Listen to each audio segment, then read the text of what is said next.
Bonjour, je m'appelle Jean-Philippe Dain et j'espère que vous allez bien. Aujourd'hui, j'aimerais vous proposer une réflexion qui pourra vous paraître étrange.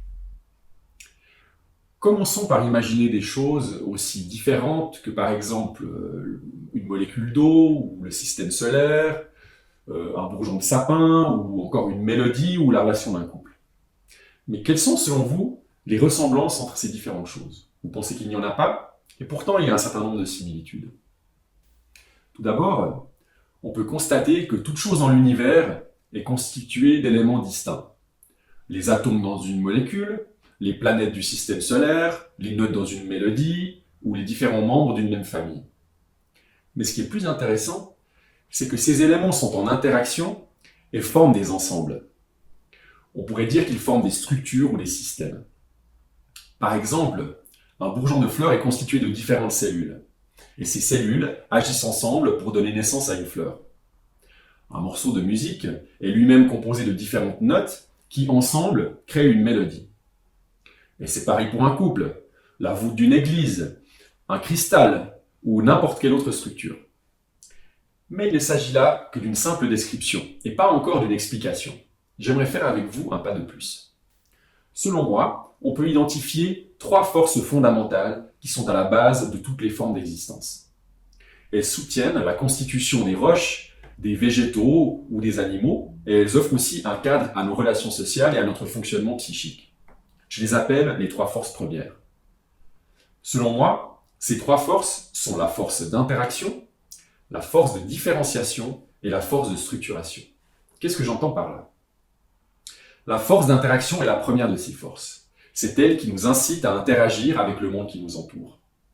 Ces interactions sont d'abord physiques, comme lorsque nous percevons des sons ou des images, ou lorsque nous marchons ou que nous saisissons quelque chose. Mais elles sont aussi affectives, par les liens que nous créons avec les autres, au travers de nos gestes et de nos paroles. Les interactions sont aussi mentales, par les efforts que nous faisons pour comprendre notre environnement. La force d'interaction est donc ce qui nous aide à nous ouvrir au monde et à acquérir des ressources. Elle nous incite aussi à agir et à donner de nous-mêmes. Mais chaque être est différent et interagit avec le monde d'une façon personnelle. Chacun s'exprime d'une manière unique. C'est ainsi que se manifeste la deuxième force, qui est une force de différenciation. Certaines personnes sont rationnelles, d'autres plus intuitives. Il y a des manuels et des intellectuels. Certains sont bavards et d'autres plus réservés. Ces différences s'observent partout dans la nature. Et la force de différenciation se manifeste par l'incroyable diversité des êtres vivants. Toute forme, toute interaction est donc faite à la fois de relations et de distinctions. Mais ça ne suffit pas encore à décrire toute la réalité. En effet, les interactions n'émergent pas au hasard, elles sont toujours orientées dans certaines directions. Tout être vivant poursuit des buts, et nos actions sont toujours portées par des intentions. C'est ce que soutient la force de structuration. Elle donne du sens à nos actes, elle nous aide à grandir et à progresser.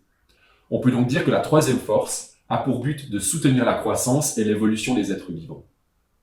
Mais prenons quelques exemples. Imaginons une œuvre d'art. Dans une peinture, chaque coup de pinceau amène une nuance différente. En même temps, chaque touche de couleur interagit avec les autres et dessine des continuités ou des limites. Mais c'est l'ensemble de ces éléments qui constituent une image et qui génèrent du sens. C'est pareil pour les notes d'une mélodie. La même logique peut s'appliquer à un organisme. Si on pense au corps humain, on peut observer que chaque cellule est à la fois unique et très différenciée. En même temps, chaque cellule est étroitement reliée aux autres. Finalement, ces cellules se structurent entre elles pour former un organisme qui poursuit sa propre existence. La même analyse peut s'appliquer au fonctionnement d'un couple. Dans un couple équilibré, on retrouve toujours 3 paramètres essentiels qui sont chacun l'expression d'une des 3 forces. Premièrement, la santé d'un couple passe par des liens forts et dynamiques, aussi bien sur le plan physique qu'affectif et intellectuel. Ce lien se manifeste par des paroles et par des gestes, mais aussi par le fait de donner de soi et de recevoir de l'autre. Ensuite, il est important que chacun puisse exprimer ses particularités individuelles. Chacun doit se sentir libre d'affirmer ses besoins et ses préférences.